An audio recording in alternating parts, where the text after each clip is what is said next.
Hello मेरे दोस्तों, welcome to my channel. आज हम बात करेंगे एक इंटरेस्टिंग और कॉमन टॉपिक। क्या स्टॉक मार्केट गैम्बलिंग है? क्या ये जुआ है? क्या ये नसीब का खेल है? अगर हाँ, तो दुनिया की टॉप रिचेस्ट पर्सन की लिस्ट में आने वाले वॉरेन बफेट क्या गैम्बलिंग करते हैं? इंडिया में टॉप बिजनेसमैन की लिस्ट में आने वाले राकेश झुनझुनवाला, विजय केडिया, राधाकृष्ण दामानी, रामदेव अग्रवाल क्या गैम्बलिंग करते हैं? आइए ये बात को क्लियर करते हैं ये वीडियो में।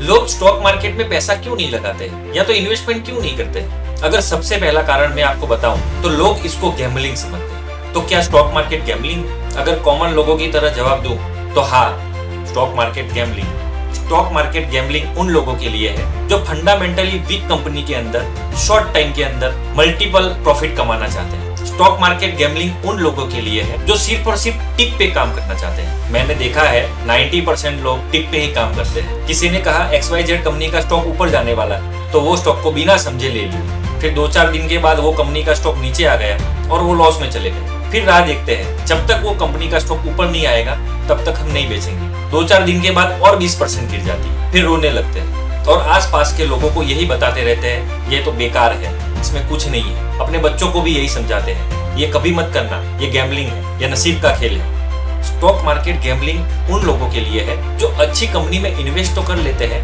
टारगेट तक रुकने की धीरज नहीं है, डिसिप्लिन नहीं है। जैसे ही स्टॉक थोड़ा नीचे आता है वो लोग बेच के लॉस में निकल जाते हैं और फिर वो स्टॉक ऊपर चला जाता है। स्टॉक मार्केट गैम्बलिंग उन लोगों के लिए है जब मार्केट टॉप पे होता है, हर गली, हर नुक्कड़ पे, हर चाय की दुकान पे सिर्फ स्टॉक मार्केट की बात चलती है। बच्चे बच्चे के मुंह पे IPO और स्टॉक मार्केट की बात चलती है, तब महंगे स्टॉक खरीद लेते हैं और थोड़ा हेल्थी करेक्शन आता है और अपने इन्वेस्ट किए हुए स्टॉक को लॉस में देखते हैं तो उसको निकाल देते हैं और फिर रोने लगते हैं। कब मार्केट में एंटर करना है और कब मार्केट से निकलना है ये लोगों को पता ही नहीं है। स्टॉक मार्केट गैम्बलिंग उन लोगों के लिए है जिनको ये पता ही नहीं है कि स्टॉक कब खरीदना चाहिए और कब बेचना चाहिए। अगर हमें कार चलानी नहीं आती है और हम उसको हाईवे पे लेके निकल जाएंगे तो वो हमारे लिए गैम्बलिंग ही है। अगर मुझे सब्जी रोटी बनाना नहीं आता है और अगर मैं बनाने जाऊं तो वो मेरे लिए गैम्बलिंग ही हो गई। वो कैसी बनेगी किसी को पता नहीं है। मतलब कि दुनिया का हर वो काम जो हमें नहीं आता है और हम वो करने जाएंगे तो वो हमारे लिए गैम्बलिंग ही है। अगर हम 50,000 लाख रुपया डाल के एक चाय का ठेला डाल देंगे और जिसका हमें कोई नॉलेज नहीं है तो वो हमारे लिए गैम्बलिंग ही होगी। चाय कैसे बनानी है, चाय कैसे परोसनी है, उसका हिसाब किताब कैसे करना है वो हमें नहीं आता है तो चाय के ठेले में भी हमें नुकसान होगा ही होगा। और अल्टीमेटली कंक्लूजन यही निकल रहा है कि जो काम हमें नहीं आते और वो करने जाएंगे तो वो हमारे लिए गैम्बलिंग के बराबर ही है, क्योंकि उसमें तकलीफ या नुकसान होने ही वाला है। लोगों का स्टॉक मार्केट में इन्वेस्टमेंट नहीं करने का दूसरा सबसे बड़ा रीजन है कि उनके पास नॉलेज नहीं है।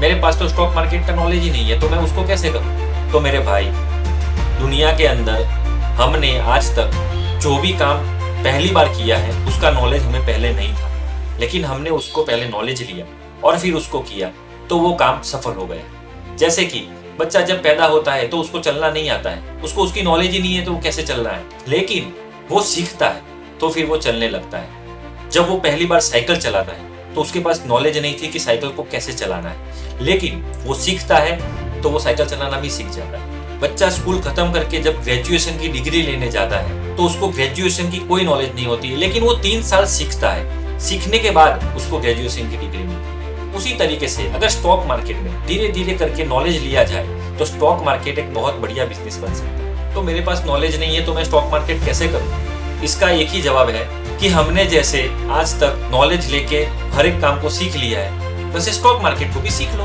अगर स्टॉक मार्केट एक गैम्बलिंग होती तो आज दुनिया के अंदर सबसे रिचेस्ट पर्सन की लिस्ट के अंदर वॉरेन बफेट जैसे बड़े बड़े लोग नहीं आते जो सिर्फ और सिर्फ स्टॉक मार्केट करके ही आए हैं। इंडिया के अंदर भी विजय केडिया, रामदेव अग्रवाल, राकेश झुनझुनवाला, ऐसे बहुत सारे बिजनेसमैन हैं जो सिर्फ और सिर्फ स्टॉक मार्केट करके इतने अमीर बने हुए हैं। हमें जरूरत है एक अच्छे नॉलेज लेने की, डिसिप्लिन से काम करने की, तो स्टॉक मार्केट हमारे लिए एक बहुत बड़ा बिजनेस बन सकता है। तो आज की वीडियो में हमें इतना तो क्लियर हो ही गया है कि स्टॉक मार्केट गैम्बलिंग नहीं है, ये जुआ नहीं है, ये नसीब का खेल नहीं है। इसको सीख के, समझ के और सोच के अगर किया जाए तो ये बहुत बड़ा बिजनेस बन सकता है। अगर सोच कर समझ कर स्टॉक मार्केट को किया जाए तो इससे आसान बिजनेस मैंने आज तक नहीं देखा है, क्योंकि इसमें नहीं कोई बड़ी फैक्ट्री लगानी है, नहीं कोई बड़ा मैन पावर लगाना है, दुनिया की अच्छी अच्छी कंपनियों के अंदर इन्वेस्ट करके हम अपने कैपिटल के ऊपर अच्छा रिटर्न पा सकते हैं। बस जरूरी है एक सही डायरेक्शन में नॉलेज लेने की। अगर ये वीडियो आपको अच्छी लगी हो